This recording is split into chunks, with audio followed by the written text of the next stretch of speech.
muchachos.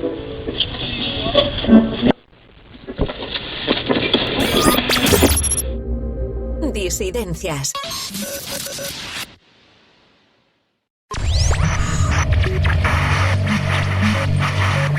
Yo he venido aquí a hablar de mi libro. Esto es un concurso y como tal hay que tomarlo, ¿no? Fernández de Mesa me va a poner querella criminal. El milenarismo va a llegar.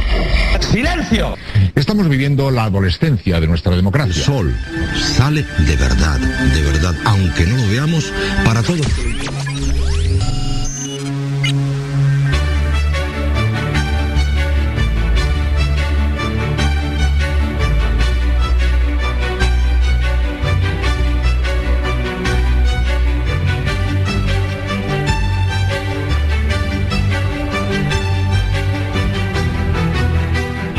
Disidencias, con David Cano.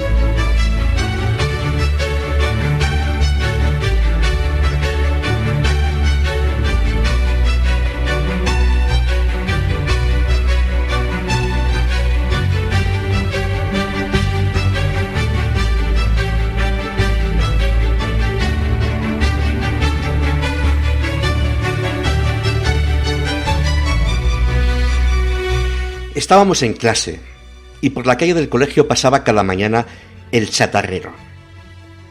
Era un gitano viejo y hiperactivo, tan pequeño como impulsivo, que llevaba la chatarra en su carro, tirado por un burro también viejo.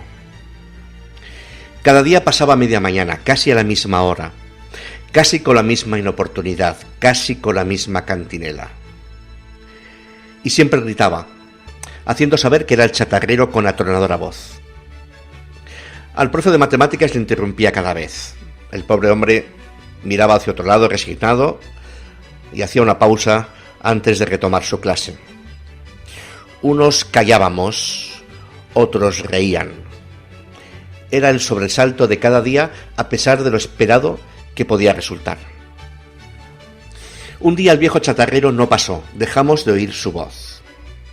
Al día siguiente tampoco lo escuchamos. Entonces mi amigo Paco y yo nos miramos y pensamos que algo no iba bien.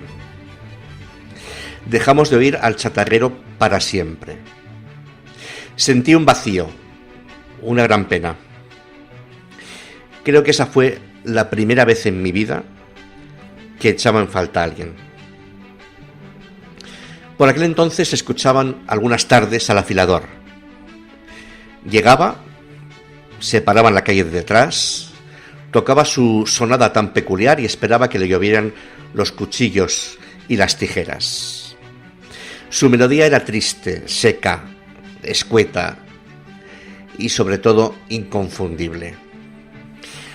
Nunca bajamos nada para que lo afilase, pero me gustaba escucharle. Era un visitante habitual, hacía compañía en las cortas tardes de invierno y se dejaba oír siempre. Luego también desapareció. Nunca más volvimos a tener esa especial visita en el barrio. Y además, por el patio de vecindad se escuchaba cantar a las vecinas. Cantaban copla las mayores y canciones de Alaska y los Pegamoides las más modernas. Mi madre planchaba cantando y hacía lo propio cuando tendía la ropa. Cantaba todo el día. Ahora ya no se canta, y si se canta bajito, o por lo menos no se escucha. La ciudad tiene ahora tantos sonidos como entonces, pero ya no tiene su propia banda sonora. Ahora hay más ruido. Escuchamos la música en nuestro teléfono por la calle, la radio en el trabajo, y la tele no para de tronar como fondo sonoro en casas, bares y más lugares. Pero ya no escucho al viejo y estridente chatarrero, ni el silbido armónico del afilador, ni las madres de mi bloque cantando. Nos faltan sonidos en la ciudad, por mucho que la música de fondo suene ahora más que nunca. La ciudad suena cada vez peor. Ya no tenemos banda sonora.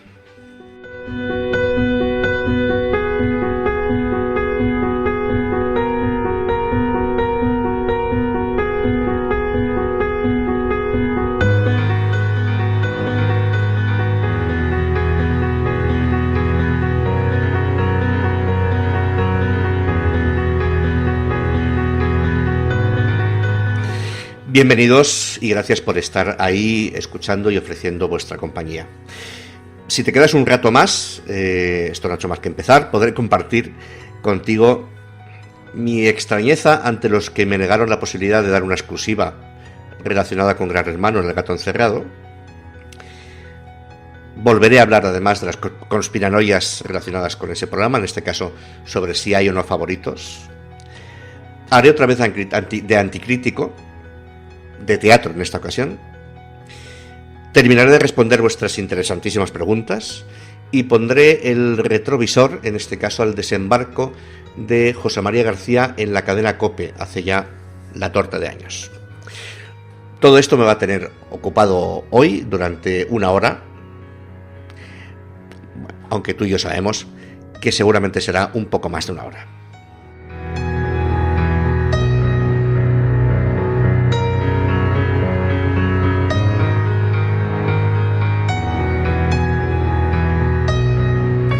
No me va a ser posible recuperar la banda sonora de la ciudad, pero en este rato de radio voy a intentar hacer todo lo que pueda. Ya sabéis que entre una cosa y otra, además pongo un poquito de musiquita.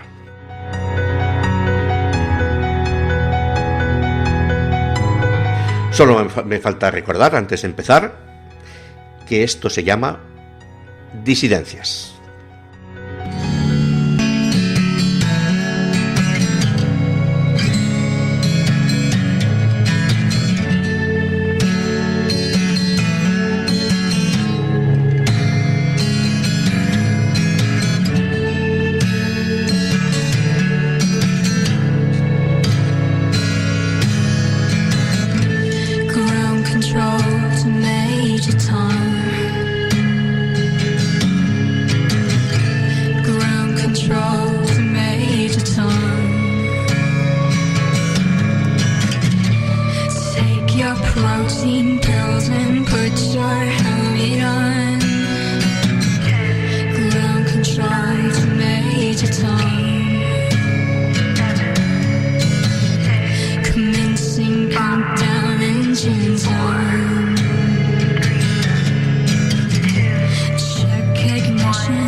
Pues era el mítico Space Oddity de David Bowie en una deliciosa versión de Alexa Melo.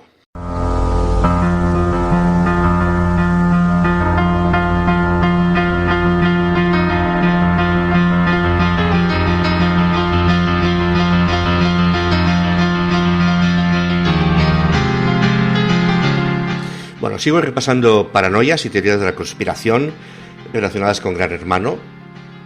Y hoy toca una cosa que escuchamos repetido con muchísima frecuencia y que suena pues algo así, ¿no? Tal concursante es el preferido del programa. O Telecinco quiere que gane fulanito. Es decir, la conclusión sería que parte de la comunidad de seguidores del programa cree que este tiene preferencias, que el programa tiene señalado a un concursante como preferido para que sea el ganador. Y cuando digo el programa, bueno, el programa o Telecinco o Mediaset, ¿no? Directamente. La creencia incluso llega a hacer coincidir las preferencias. Es decir, obviamente, no podía ser de otra forma, el preferido del programa es a su vez el preferido de Mediaset también. Pero vamos a ver. Telecinco o Mediaset es un ente. Bueno, es una empresa formada por personas. Y entre esas personas hay unos que tendrán unas preferencias y otros que tendrán otras. En realidad, si alguien pudiera poner o señalar un favorito, sería más el programa. Telecinco compra el programa, paga la cantidad acordada, acogen sus instalaciones, el plató número 6, conocidísimo, las galas y los debates. Tiene un coordinador que hace su trabajo divinamente, que digamos que sirve de enlace un poco entre Telecinco, entre Mediaset y la productora, pero quien hace el programa íntegramente es Zeppelin, la productora. Esto es algo que es muy difícil hacer explicar a la comunidad de seguidores, por muy seguidores que sean desde siempre. Porque se confunde y se piensa que esto es cosa de Telecinco o estas cosas. Bueno, en realidad casi todo es cosa de Zeppelin, de la productora. Donde, claro, hay también personas que tienen unos favoritos u otros. De verdad, estoy convencidísimo de que no hay una mano negra que decide si el programa debe apoyar a un concursante o debe apoyar a otro. Eso sí, las personas, por muy profesionales que seamos, tenemos nuestras preferencias. Y por mucho que intentemos evitarlo, esto se trasluce muchas veces, se nota, se transmite en el trabajo que hacemos. Es decir, se puede notar la preferencia de una persona determinada cuando hace un resumen o una parte de un resumen o hace un vídeo para una gala o para un debate. Es inevitable que podamos apreciar en un vídeo de un debate o en un vídeo de una gala o en un resumen cierta preferencia hacia un concursante o hacia otro, que se está tratando especialmente bien a un concursante o a otro. Creo que es inevitable. Ahora bien, ¿hay favoritismos? Pues veo claramente que no. Porque es que además sería muy difícil, teniendo en cuenta la estructura del programa tan horizontal de la gente, de las personas que lo realizan, ¿no? El redactor de primera línea tiene tanto poder, tanto como que si no registra algo que ha sucedido, es casi prácticamente como si no hubiera pasado. Eso le da tanto poder que al mismo tiempo le posibilitaría, le daría más posible manipular, y al mismo tiempo también se lo pone más complicado. Pero obviamente entre el equipo del programa hay quien desea fervientemente que un determinado concursante se vaya a la calle, y a su vez ese concursante para otro es su favorito. Y lo mismo pasa con los programas que hablan de Gran Hermano. En Ana Rosa unos están a favor de un concursante y otros están en contra. ¿Quién es el favorito del programa de Ana Rosa? Pues depende. Y si esto es difícil de determinar, no digo ya si hablamos de todo Mediaset. ¿Quién es el favorito de Mediaset? Pues depende. Unos tienen un favorito y otros tienen otro. Que en un debate se da el caso de que la mayoría de colaboradores prefieren la expulsión de un concursante, por ejemplo. Pues, chico, es una coincidencia. Digo lo mismo que con la conspiranoia de son actores, tienen un guión predefinido, les marcan unas pautas sobre lo que tienen que hacer o no. ¿No creéis que si se obligase a todos los colaboradores a opinar una cosa concreta, a ir en contra de un concursante para favorecer a otro o lo que sea, ¿no pensáis que nos habríamos enterado? Porque al menos uno de ellos lo habría contado años después, cuando ya no tiene ninguna relación ni con el programa ni con Mediaset. Seguro que nos enteraríamos de eso. Si eso no... nadie ha salido a decir, es que me han dicho a quién tengo que defender, o me han dicho contra quién tengo que ir, obviamente es porque esto no ha pasado. Yo creo que no hay un concursante favorito del programa, no existe una mano negra que decide quién debe ganar. Y si hubiera favoritos, debemos volver a algo que ya dije en el programa anterior también. Al favorito se le está haciendo una faena enorme. Ser favorito o parecerlo juega siempre en contra. El concursante beneficiado es en realidad perjudicado. Y os pongo un ejemplo de algo que puede pasar. Bueno, de algo que ha pasado, de hecho. Si por un error o una descoordinación de la organización del programa, en una edición a un concursante que cumple años se le dan dos tartas, a otro que también cumple años se le da solamente una tarta, y a un tercero resulta que se queda sin tarta de cumpleaños, está clarísimo que están haciendo un favor enorme al que se queda sin tarta. Y esto es siempre así. Disidencias.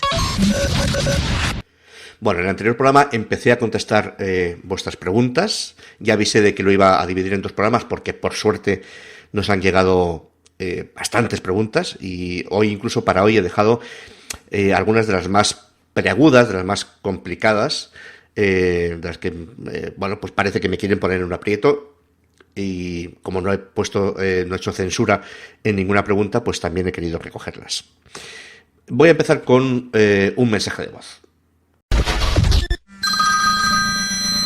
Pues bueno, sí, mira, mi pregunta es, ¿tú crees que volverá Gran Hermano, el Anónimo? ¿Tú crees que volverá Mercedes Milá? ¿Te parece a ti cansino tanto VIP? A mí sí me lo parece. Pues bueno, te mando un saludo y espero respuesta.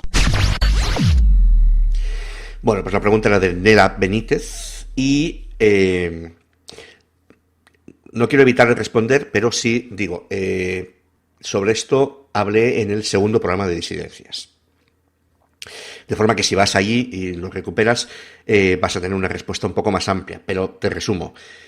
Ahí contaba que sí pienso que va a haber otra edición de Anónimos, la versión original del programa. Añadía que pienso que, si bien le ha venido bien esta pausa a la edición de Anónimos, creo que no se podría prolongar durante mucho más tiempo la pausa. Es decir, creo que se acerca el momento en que debería de volver.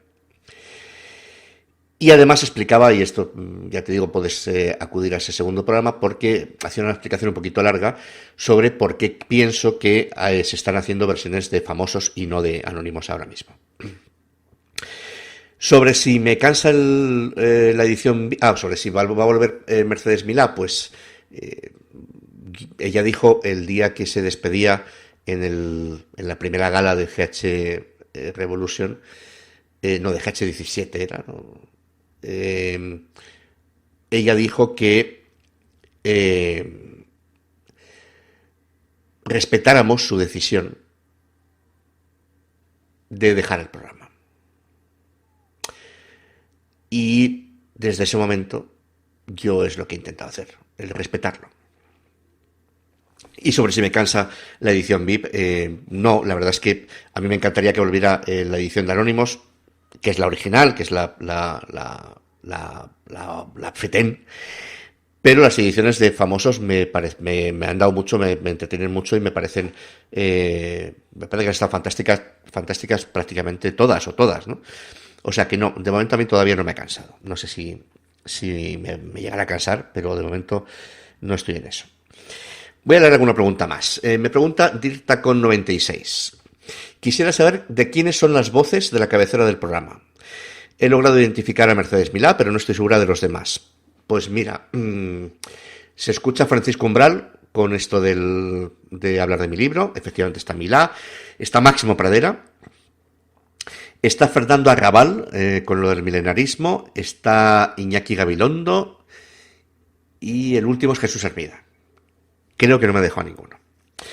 Y una última pregunta por el momento. Luis Mel quiere saber lo siguiente. Dice, ¿por qué se llama el podcast Disidencias? ¿Pensaste en otra opción aparte de esta o fue la única? Pues se llama Disidencias porque tengo gran debilidad por aquellos que nadan contra corriente, que están en contra de la opinión de los demás. Y bueno, así fue mi primera decisión. La verdad es que no lo dudé. Sí, es verdad que pensé en otras opciones y siempre que pongo una iniciativa en marcha y tengo que poner un título, siempre se me viene a la cabeza una frase popular que es eso de no hay mal que por bien no venga, que me parece maravillosa, positiva y súper optimista, pero la tendré que dejar para otra futura iniciativa, quizá otro podcast o lo que sea. She packed my bags last night, pre-flight.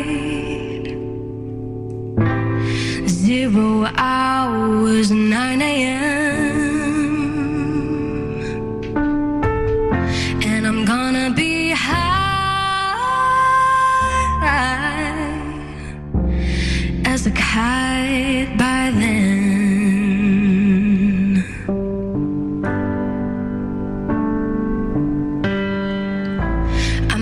The earth so much, I miss my wife. It's lonely out in space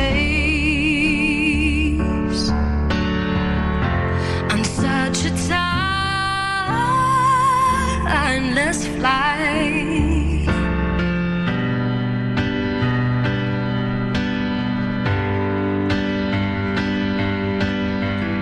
And I think it's gonna be a long, long time till touchdown brings me round again to find I'm not the man they think I am at home. Oh no, no, no, I'm a rocking man, burning all the fuels of evil, Lord. Rocking man, burning all his fuels of evil, Lord. Mars ain't the kind of place to raise your kids. In fact, it's cold as hell, and there's no one there to raise them if you did.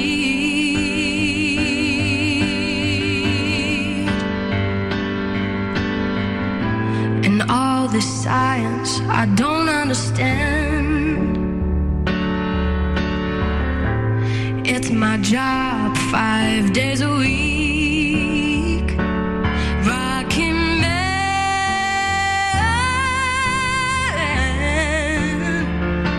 rocking man.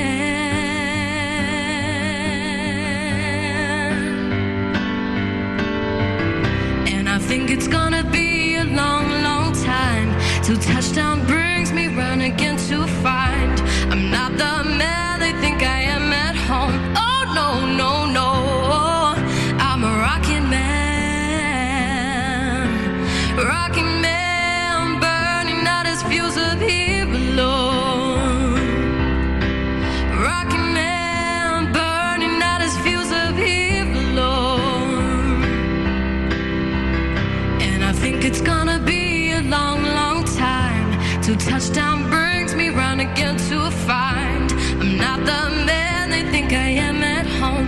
Oh no, no, no, I'm a rocking man, burning out his fuse of here alone.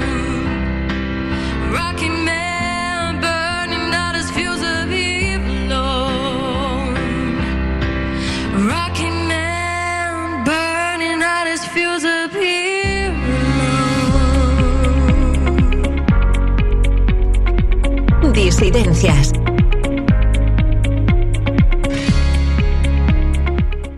Hemos escuchado a Connie Talbot cantando Rocketman del Elton John. Connie Talbot es esa niña que con 7 años casi gana el Got Talent británico y ahora ya tiene 18 y, como hemos podido comprobar, sigue cantando igual de bien. Voy a seguir en este programa hablando de aquellas veces en las que en algún medio de comunicación pude leer algo que era rotundamente falso relativo a mi persona y a mi trabajo sobre Gran Hermano, ¿no? El caso de hoy, como casi siempre pasa, se hubiera podido evitar con algo tan sencillo como consultarme, hablar conmigo, contrastar la opinión o la percepción de quien escribía, y así hubiera podido ofrecer, siguiendo, sin dejar de ofrecer su visión o su percepción, podía haber ofrecido el contraste de mi propia versión. Es además un asunto que he de decir que ha sido lo que peor me lo ha hecho pasar en estos 17 años que llevo comentando Gran Hermano. Veréis, en GH11 me llegó la información de que el concursante Hans había reasignado su sexo. Nació aparentemente siendo mujer, pero siempre se había sentido un hombre, y así lo conocimos, y obviamente así lo fue siempre. No era el primer caso en la historia del programa de un concursante que se había reasignado el sexo, pero a diferencia de los anteriores, ni era Vox Populi, como pasó con Amor Romaira, que a la media hora de salir, de ser presentada en la primera gala, a mí ya me habían llegado todo tipo de informaciones y fotos de sus participaciones en las galas de carnaval de transexuales y demás, ni tampoco él mismo había querido darla a conocer, como hizo Nicky Villanueva, que desde el primer día quiso que se supiera. Hans Marcus, que era su nombre, no había dicho nada sobre ello, ni digamos que nada lo hacía sospechar. Es más, costaba creer, una vez que lo supimos, costaba creer que fuera verdad. En un principio fui reacio a contarlo, principalmente porque no es a lo que me dedico. En El Gato Encerrado yo relato lo que pasa en la casa de Gran Hermano y opino sobre ello, pero no, digamos que no me dedico a dar informaciones sobre concursantes, sobre su vida anterior, sobre este tipo de circunstancias que son, digamos que paralelas al concurso. Pero algo me hizo en este caso, algo hizo que me convenciera de que debía contarlo. Mi fuente era totalmente creíble. De hecho, tuve ocasión de contrastarlo, pero en fin, sin ir a ese detalle, esta fuente me dijo algo por lo que cambié mi decisión primera de no dar esta información. Lo que me dijo fue más o menos lo siguiente: si no lo cuentas tú, lo van a contar otros. Es más, me dijo, se van a enterar pronto, al menos en el diario 20 Minutos y Kiko Hernández. Y añadió, y ya esto era una valoración personal, que por lo que me toca, lo agradecí. Me dijo, creo que el tema va a estar mejor tratado si lo cuentas tú. Con eso me convenció y a partir de entonces me puse a escribir sobre el tema, de forma que pocos días después de empezar esa edición yo salía en un artículo del Gato dando la gran exclusiva sobre Hans. Tampoco buscaba notoriedad o que esto tuviera una gran trascendencia, que la tuvo, pero no podía prever lo que vino después. Y lo que vino después fue todo tan negativo que me arrepentí muchísimo de haberlo contado. Muy negativo todo. Ya digo, lo conté por esto que me dijo esta persona y porque de alguna forma pensé que tenía una cierta obligación a compartir algo que yo conocía con mis lectores, para estar, como siempre, en igualdad de condiciones.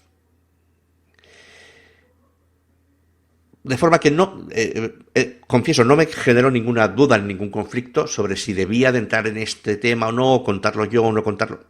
No, ahí no tuve ninguna duda. Tuve duda porque se salía de lo que habitualmente hago. Solamente por eso. Pero pensé que debía compartirlo y además ya digo que con ese razonamiento que me hizo la persona que me ofrecía la información, me terminó de convencer. Pero me encontré, como digo, infinidad de inconvenientes por haberlo contado. En primer lugar, el descontento del propio programa, porque se había comprometido a reservarse esta información y no darla nunca. Un compromiso con el propio concursante y con la familia del concursante.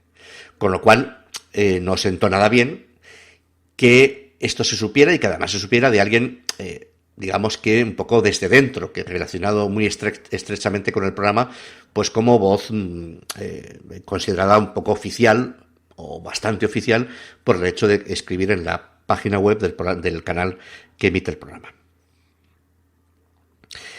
Y luego vino el propio drama de la familia. La idea de haber hecho sufrir a la madre de Hans me hizo sentir profundamente mal e insisto, arrepentido de haberlo hecho. También hubo otras consecuencias negativas que no voy a detallar, pero entre ellas están las reacciones en los medios de comunicación. Negativas, como podréis comprender.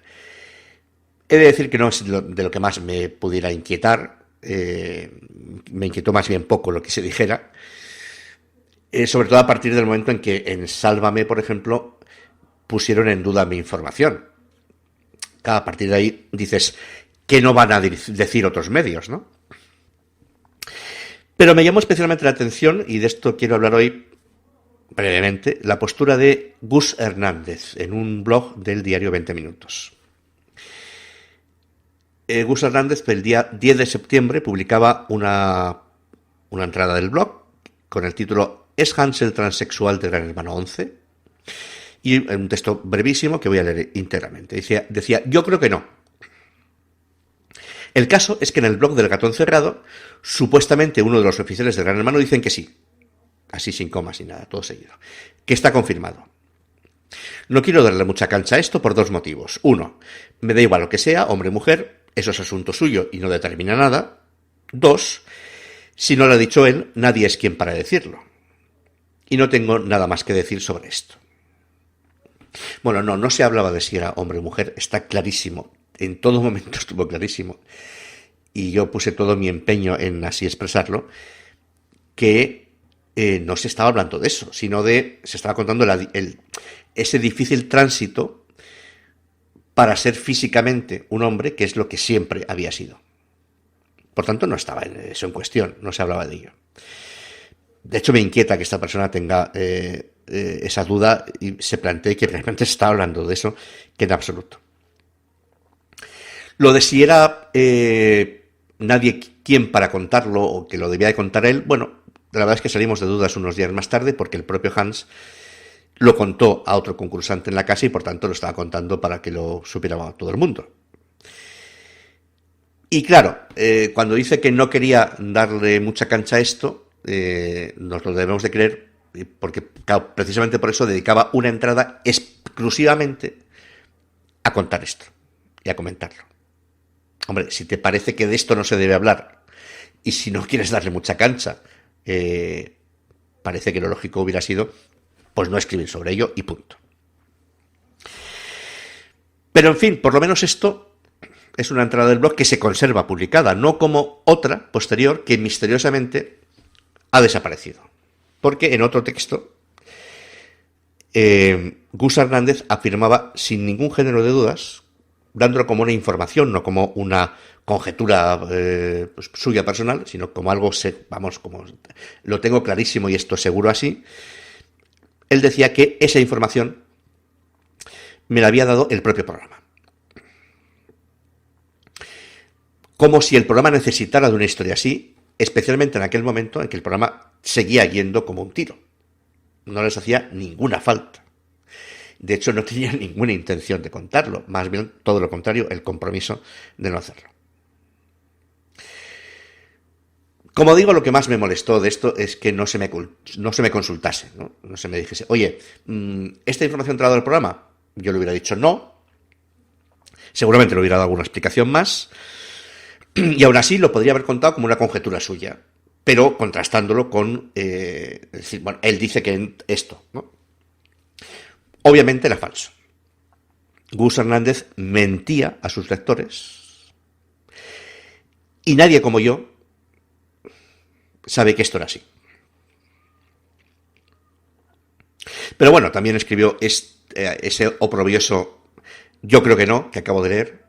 Bueno, se demostró pocos días después que efectivamente era que sí. Y para cerrar el tema, solo una cosa más. Como me hizo sufrir pensar en el prejuicio que había provocado en su familia, especialmente en su madre, a la semana siguiente de la expulsión de Hans, me pasé por Telecinco para buscarle por los pasillos. Y efectivamente me encontré con él. Le quería simplemente pedir perdón por haber contado esa historia. La reacción de Hans me tranquilizó y me hizo saber que no había sido para tanto. Más que nada le preocupaba si le había traicionado algún amigo personal suyo. Y poco más. Cuando me despedía de él, me pidió hacerse una foto conmigo, porque a su madre le haría mucha ilusión tener esa foto, ya que era una gran seguidora mía. Entonces supe que había hecho muy bien en buscar a Hans para disculparme. Disidencias. Y hasta aquí la reacción de posverdad de hoy. Vamos con más preguntas. De nuevo, una pregunta de voz. Y bueno, voy a abusar un poco de tu ofrecimiento, y otra curiosidad que tengo así a bote pronto es si has tenido después del concurso algún contacto con algún ganador, tanto anónimo como VIP, que te haya confesado que lo que hizo en la casa fue un papelón. No sé si tienes esa experiencia o alguien. Me llama más la atención en cuanto a ganadores, pero si algún concursante te ha confesado que dentro de la casa lo que ha hecho ha sido puro teatro. Pues mira que siento el contestar siempre a Wicca que no, pero efectivamente no. Sí he conocido a algunos concursantes después de su paso por la casa. Ninguno me ha confesado que fuera todo un papelón. Supongo que por dos razones. Quiero pensar que porque no es el caso de ningún concursante que ha pasado por Gran Hermano. Y segundo, porque en el caso de que sí fuera así, pues creo que sería quizá una de las últimas personas a las que un concursante se atrevería a hacer esa confesión. Por tanto, o por una cosa o por otra o por las dos, esto no se ha dado. Juanvi pregunta, ¿habrá armisticio entre Zeppelin y algunos ex-GH para el 20 aniversario? ¿Veremos un GH All Stars? No confundir con un GH VIP, para el 20 aniversario también. Me gusta que haga preguntas sobre el 20 aniversario, que yo no lo tenía muy presente, y efectivamente será el próximo año. Lo que primero que me pregunta, no sé de lo que está hablando. Si habla de un armisticio entre Zeppelin y algunos ex-GH, imagino que quiere decir que hay concursantes que tienen una guerra con la productora, y no tengo ni idea de eso, sinceramente. No sé absolutamente nada. Sobre si veremos un GH All Stars, que aclara con mucho sentido que no es un GH VIP. Para quien no lo sepa, es un formato que se ha hecho mucho en Estados Unidos y en otros sitios. Es un gran hermano de antiguos concursantes, fundamentalmente de antiguos ganadores. Es un GH de ganadores de anteriores ediciones. A mí me encantaría que se hiciera. La verdad es que lo llevo pidiendo desde hace mucho. Lo he comentado en alguna ocasión. No sé muy bien por qué no se ha hecho nunca, y creo que sería una buena alternativa, igual que este año se probó a enlazar un GH VIP con un GH dúo, que es una modalidad diferente, también con concursantes famosos. En este caso, creo que sería una buena oportunidad de hacer un GH con famosos, pero cuya fama, el origen de la fama, está precisamente en haber ganado el concurso. Y Belén pregunta, dice, de 0 a 10, siendo 0 el malestar y 10 la satisfacción, las disidencias a tus opiniones, ¿qué te suponen? Pues me gustan las disidencias. Sería un cerca del 10, aunque a algunos les cueste creer. Siempre he dicho que me motiva más la discrepancia que la coincidencia. De hecho, cuando compraba un diario cada día, ahora leo la prensa en internet, pero cuando compraba un diario, aunque parezca raro, compraba un diario no del todo coincidente con mi ideología, porque me ha parecido siempre más interesante, más que confirmar lo que yo opino con un medio que reafirma esa opinión mía. Me ha parecido siempre más interesante leer un medio que tiene otra opinión diferente para reafirmarme o no en lo que pienso. Por tanto, la discrepancia y la disidencia en este caso me ha parecido siempre muy interesante. Otra cosa es los que a lo que se dedican es a atacar un poquito las narices, que es muy diferente a la disidencia.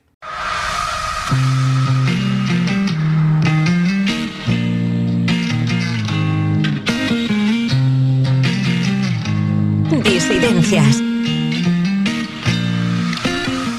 Bueno, y me vuelvo a meter en la piel del anticrítico para hablaros de teatro, en este caso de un musical que he vuelto a ver por enésima vez hace unos días en Madrid. Ya no está en cartel, ha estado 3 semanas, ya había estado anteriormente, y se trataba de la enésima versión del musical Jesucristo Superstar.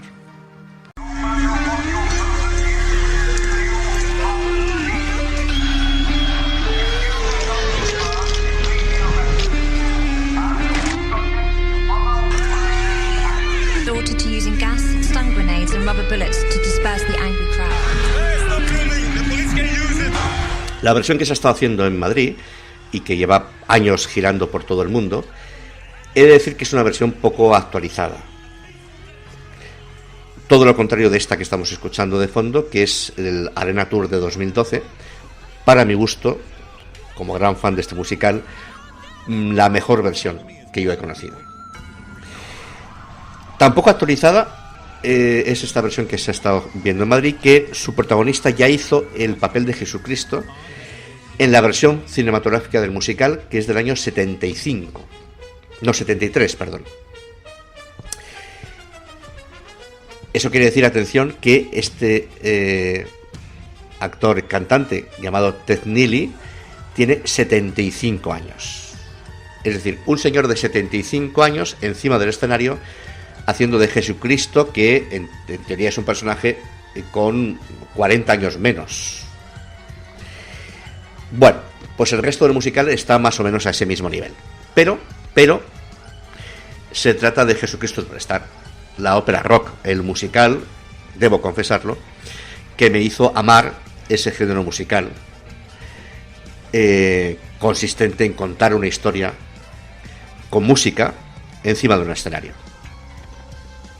Jesucristo Superstar se ha representado y grabado en muchísimos países e idiomas, por ejemplo, en húngaro.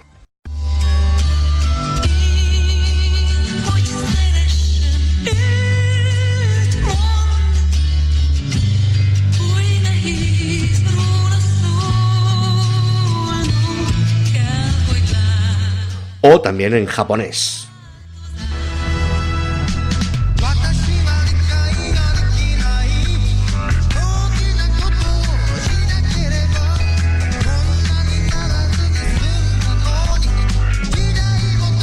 Aparte de muchos idiomas diferentes, se han hecho infinidad de versiones, como esta versión maravillosa, en clave de soul.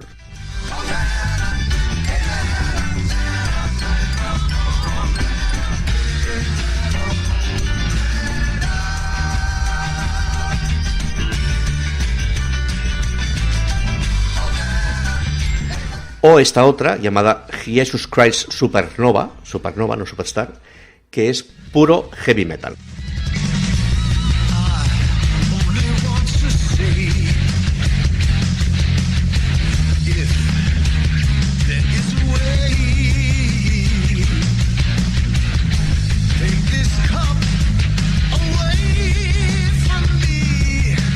Y hablando de heavy metal, en una versión del año pasado para televisión en directo, el mítico Alice Cooper, nada menos que Alice Cooper, a sus 70 años, interpretó el papel de Herodes.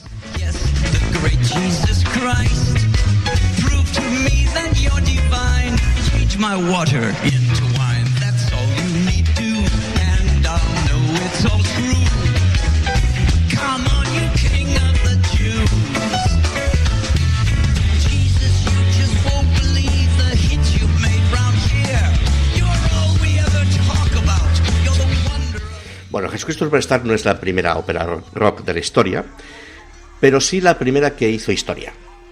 Los autores, dos jóvenes ingleses de apenas 20 años, Andrew Lloyd Webber, autor de las músicas, y Tim Rice, el letrista, ni siquiera se plantearon la posibilidad de que esto se llevase a un escenario, de que esta obra suya llegase a estrenarse en el teatro.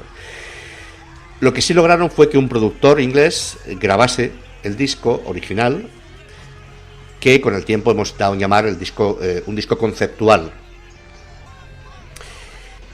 Un disco que llegó a Estados Unidos en un momento en que se estaba fraguando la Cristo Revolution, un fenómeno muy relacionado con el movimiento hippie, que presentaba la figura de Jesucristo como un revolucionario. Le daban una imagen muy copiada de la imagen del Che Guevara del momento, y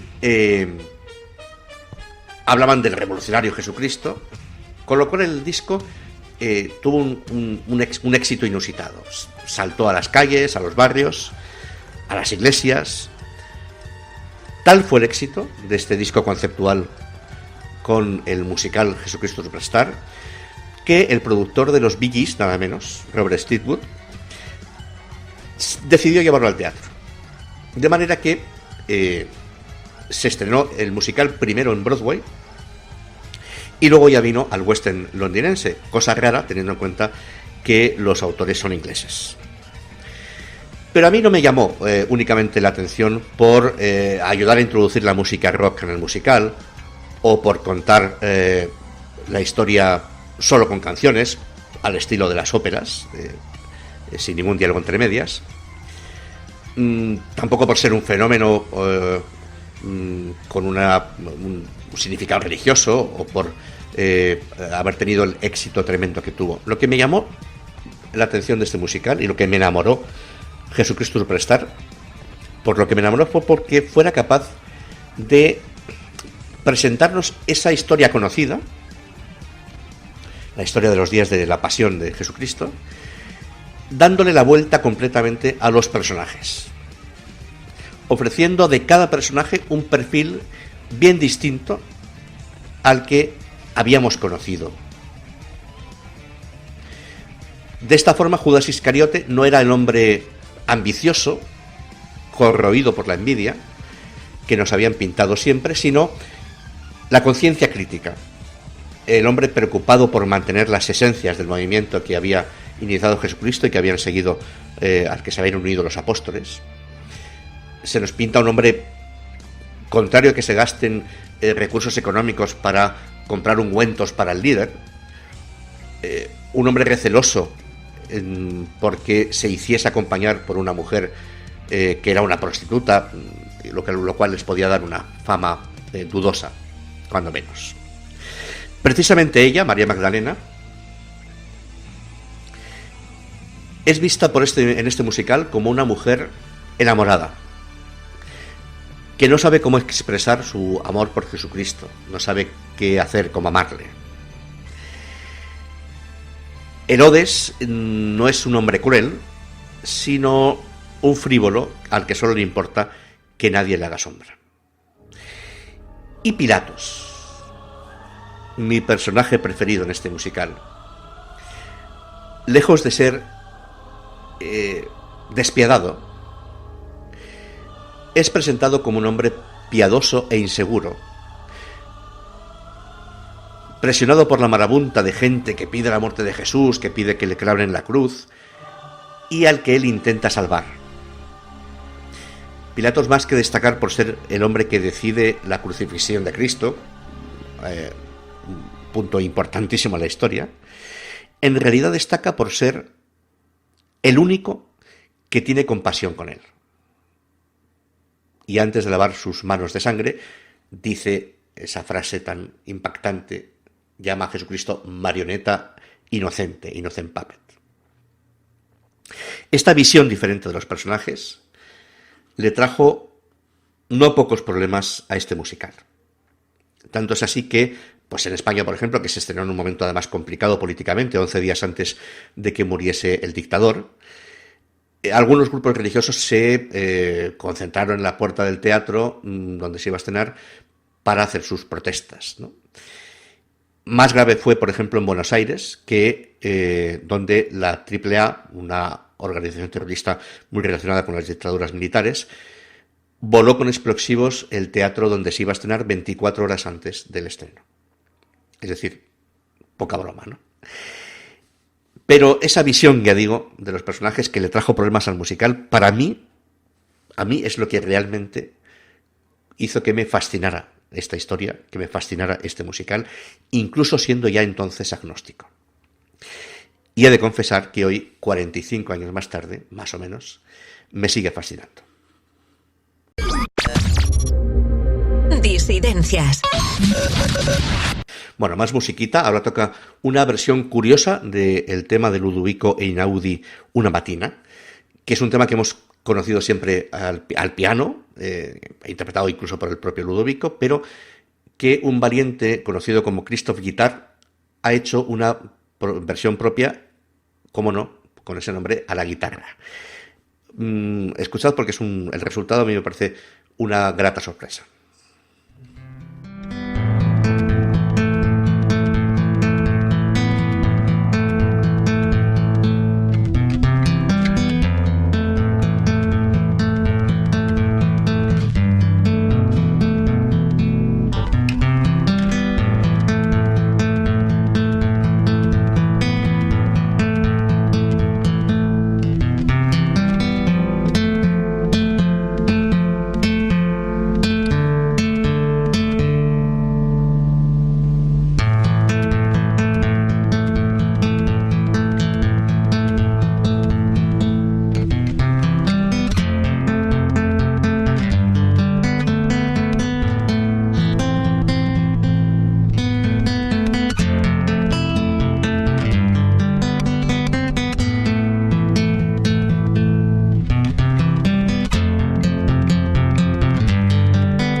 Disidencias.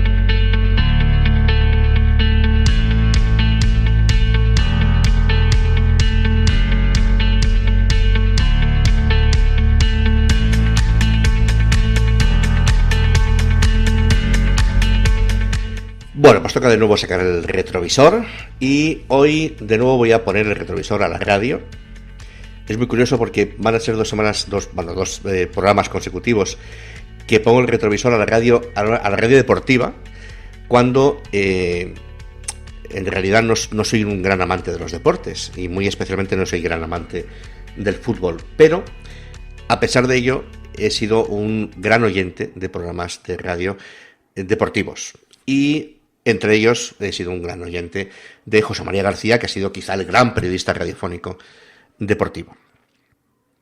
Bueno, se dice siempre que es importante saber ganar, o es tan importante saber ganar como saber perder. Yo pienso también que es igual de importante saber llegar a los sitios como saber irse.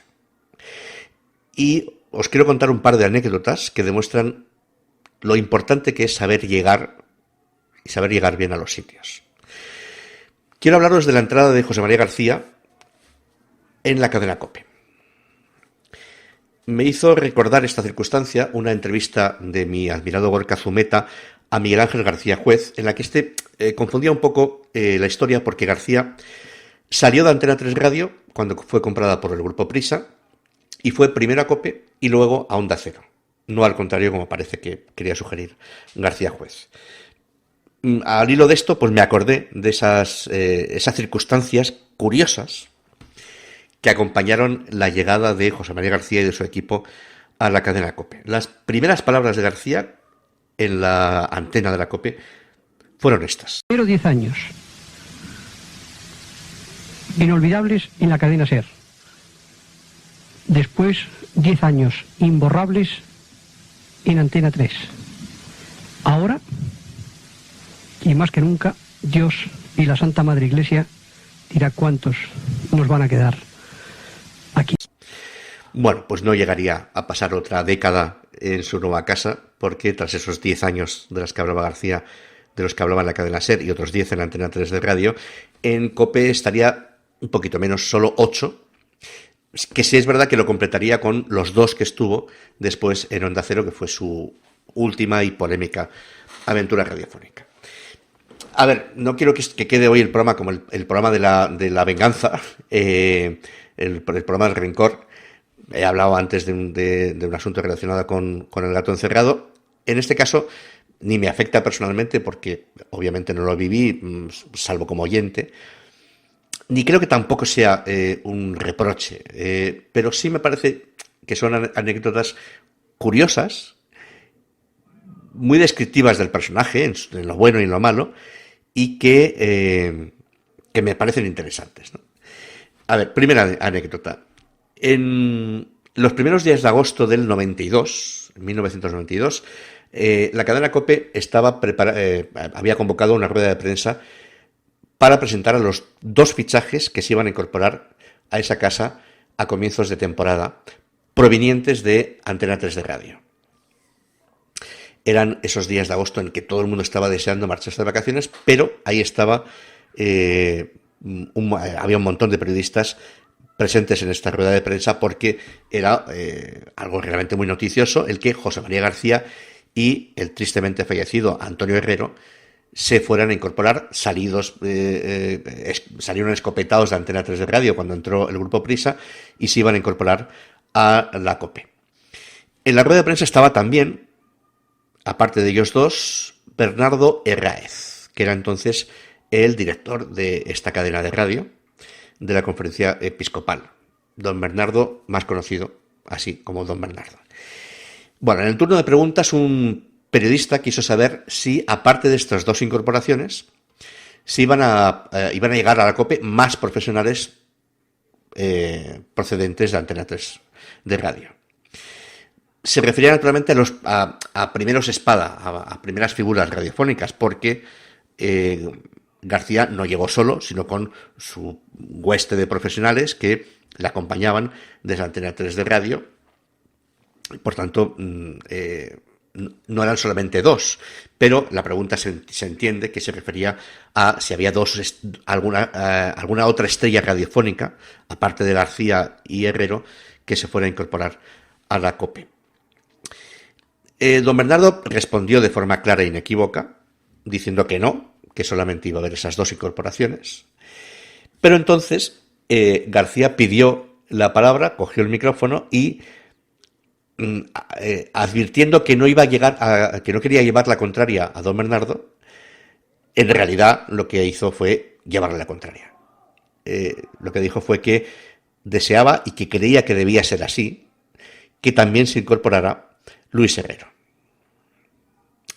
Luis Herrero y Antonio Herrero no eran familia, fue solamente una coincidencia, coincidieron ellos 2 y Nieves Herrero, los 3 Herreros en esa casa. Bueno, digamos que incluso más que llevarle la contraria a García a don Bernardo, lo que estaba haciendo era desautorizarlo. Y la realidad fue que en septiembre, efectivamente, también se incorporaba a COPE Luis Herrero. Es significativo también del poder que tenía este personaje, esta gran estrella radiofónica. Un poder suficiente como para decidir realmente por encima de lo que había afirmado el director de esa radio. Valía más su propia decisión, y lo dejó bien claro en esa rueda de prensa que comento.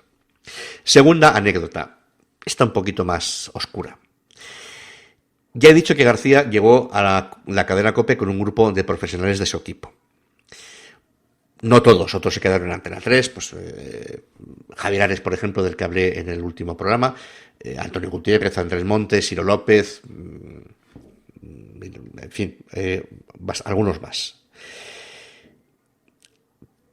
La incorporación a última hora de Luis Herrero, que ya había anunciado García, para hacer la linterna, el informativo nocturno, hizo que saliera de la COPE Manuel Antonio Rico, que era el profesional que había estado haciendo hasta ese momento ese programa. Rico, en tiempo récord, se marchó de la COPE porque le daban su programa a otro profesional, y en tiempo récord acordaba su incorporación a Onda Cero para hacer la brújula. Y gracias a Manuel Antonio Rico conocemos la forma, físicamente, la forma en que llegó José María García a la COPE, porque fue Manuel Antonio Rico quien lo contó en aquel entonces. Según contó Manuel Antonio Rico, García levantó a redactores de sus mesas de la redacción, algo así como preguntarles: ¿tú quién eres? Pues yo soy fulanito y trabajo en el departamento tal. Pues tú levántate de esa mesa, porque esta mesa es para este señor, uno de los que venía con él. Y también sacó a otros profesionales de despachos para ser ocupados por destacados miembros de su equipo. Es decir, llegó arrasando, levantando gente de sus mesas, sacándolos de despachos para poder incorporar a su gente a la redacción de la cadena COPE. Con estas 2 anécdotas creo que se explica bien eso que digo sobre lo importante que es saber llegar a los sitios con discreción, con humildad y con humanidad, respetando a los que deciden, cosa que no era el caso de García, que era más bien como Atila, ¿no?, que tras su paso no crecía más la hierba. Bueno, voy a terminar con las respuestas a vuestras preguntas y vamos con otro mensaje de voz. Buenos días, David. Mi primera pregunta es sobre reality. ¿Qué concursante de los que has visto has pensado, este lo ha entendido todo, este sabe concursar y sabe lo que de verdad es un reality? Y la siguiente pregunta, que no es de reality, es: ¿qué crees que España debería de aprender de otro país? ¿Qué costumbre, qué cogerías tú que dirías, si lo hiciéramos aquí, qué bien nos iría? Pues claramente el concursante que entendió perfectamente de qué iba esto, lo que tenía que hacer y que lo llevaba muy pensado cuando entró en la casa de Gran Hermano, es Pepe Herrero, sin ninguna duda. No os podéis imaginar, todavía después de tanto tiempo, mucha gente se sorprendería al saber hasta qué punto llevaba pensado hacerse llamar Pepe, por ejemplo, que él, todo su entorno le llamaba José Antonio. Llevaba clarísimo que tenía que encontrar a una víctima para darle su apoyo y convertirse en héroe. Primer concursante de Gran Hermano que encarnaba ese rol del héroe. Y lo tuvo muy, muy claro, y lo tuvo muy fácil con Dairon. Es decir, lo llevaba todo planificado perfectamente y entendió muy bien de qué iba este concurso. De otro tipo, creo que hay otro concursante que también lo entendió bien, sobre todo que entendió bien esa indicación que hace el equipo del programa a los concursantes, que es que tienen que ser ellos mismos. Y creo que el otro Pepe Flores, tuvo confianza en sí mismo, pensando que si era él mismo, efectivamente, iba a conquistar a la audiencia, como así sucedió. Son dos planteamientos diferentes, uno muy planificado y otro consistente exclusivamente en la naturalidad de ser uno mismo. De alguna manera los dos, de forma muy distinta, lo supieron entender muy bien. Sobre la segunda pregunta que me hace Eva, pues es muy importante viajar. Yo creo que es lo más importante que se puede hacer, viajar como fuente de conocimiento, y porque además viajando, cuando vuelves a tu país o al lugar donde vives, te das cuenta de las cosas, te das cuenta de que quizá no todo está tan mal, y también te das cuenta de que las cosas que pueden estar mejor, ¿no? Hombre, yo admiro mucho países, pues como en Estados Unidos, donde casi todo funciona muy bien, quizá porque hay empresarios más ambiciosos que no quieren ganar dinero fácil y rápidamente, y que confían en que haciendo trabajar a mucha gente en su negocio, el negocio va a funcionar mejor. Pero en general la sensación que he tenido después de viajar, bien, bastante normal, ha sido que la sensación mayoritaria es que no estamos tan mal. Que realmente cuando uno dice, es que en este país pasa esto, es que en este país pasa lo otro, cuando viajas te das cuenta de que no es este país, de que son males muy generales, y que en una sociedad tan globalizada como esta, también están globalizados los problemas y los defectos, ¿no? Me pregunta Maca J. Meso, ¿de dónde viene el mal rollo con Pepe Herrero? ¿Ahora mismo un concurso como él lo hizo sería exitoso? Pues mira, no evito la pregunta, de hecho ya he avisado antes que había puesto preguntas un poco peliagudas, no lo voy a evitar porque aviso que en un próximo programa, no sé si en el próximo o posiblemente en el próximo, voy a tratar precisamente este tema. Y voy a tener que darle un tiempo un poquito largo, porque es un tema complicado. Voy a intentar explicar por qué pienso yo que ha cambiado, no mi actitud, sino la suya hacia mí. Yo le apoyé en las 2 ediciones de Gran Hermano en las que participó y que ganó. Él me trató siempre bien, hasta un momento en que empezó a no tratarme bien.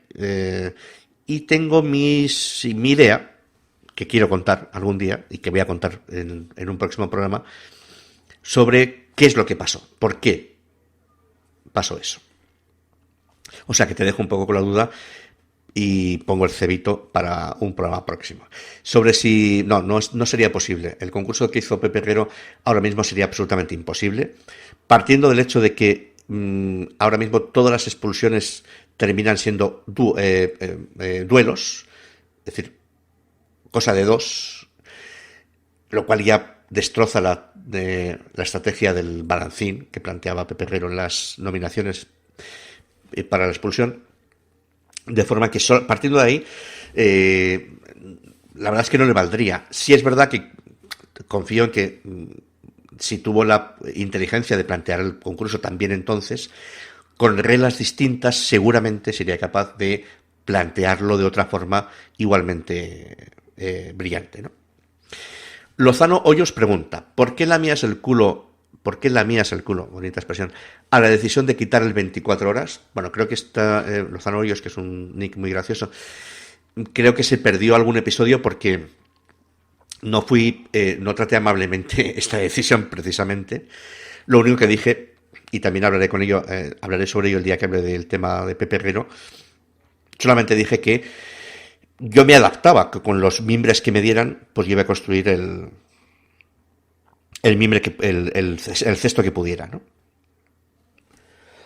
Y RodFD92 me pide que recomiende algo que leer, un libro, una columna de un periódico o lo que sea.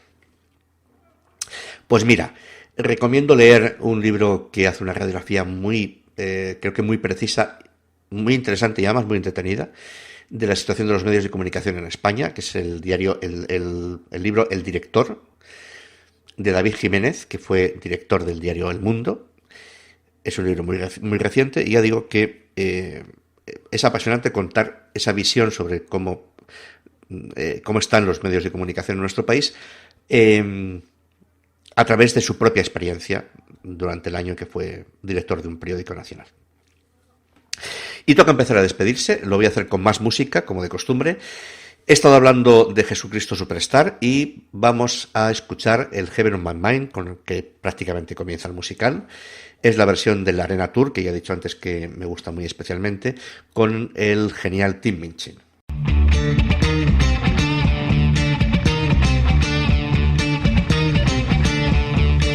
My mind is clear now. At last, all too well, I can see where we all soon will be.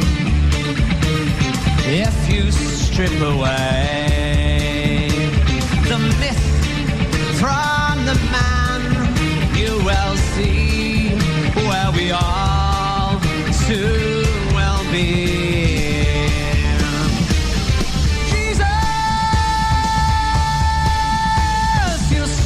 To believe the things they say of you, you really do believe this talk of God is true,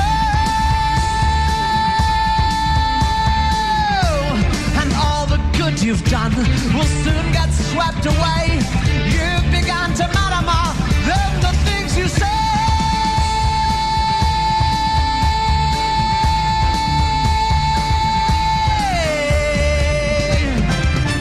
Listen, Jesus, I don't like what I see. All I ask is that you listen to me. And remember, I've been your right-hand man all along. But you have set them all on fire. They think they found the new Messiah. And they'll hurt you when they find they're wrong. I remember when this whole thing began. No talk of God, then we called you a man. And believe me, my admiration for you hasn't died. But every word you say today just gets twisted round some other way. And they'll hurt you if they think you've lied. Your famous son should have stayed a great unknown, like his father Calvin would. He'd have me good. Tables, chairs, and oaken chests would have suited Jesus best. He'd have caused nobody harm, no one alarm. Listen, Jesus, do you care for your race? Can't you see we must keep in our place? We are occupied. Have you forgotten how far down we are? I am frightened by the crowd, for we are getting much too loud, and they will crush us if we go too far. If we go too far.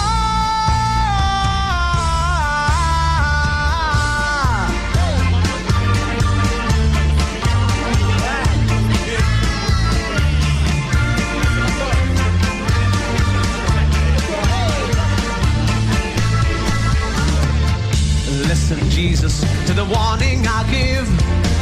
Please remember that I want us to live, but it's sad to see our chances weakening with every hour. All of your followers are blind. They've too much heaven on their minds. It was beautiful, but now it's sour. Yes, it's all gone sour. Listen, Jesus, to the warning I give. Please remember that I want us to live. Come on, come on. He won't listen to me out. So it's all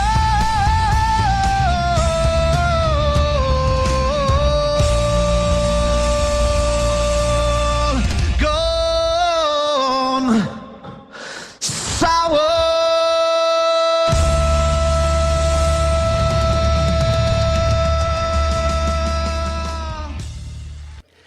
Pues nos vamos a ir marchando.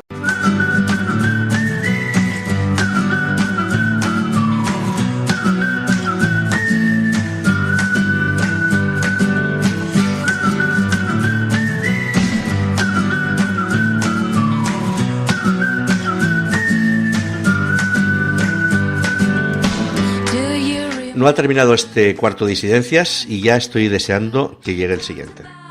Being so free, I'd like to kiss you, desperately kiss you, like I did in 1993.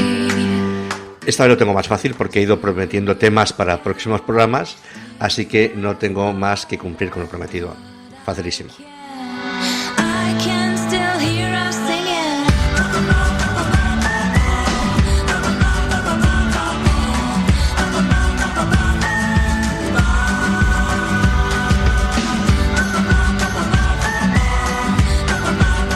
Amigos, gracias por compartir Disidencias conmigo. Como siempre, gracias especiales a quienes nos habéis dejado vuestros mensajes y preguntas, por escrito o especialmente en nota de voz, que cuesta mucho. Vuestra ayuda me da la vida. Every day,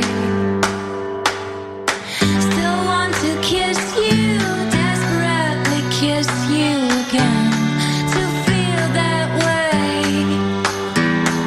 Summers came, years passed by, but I can't.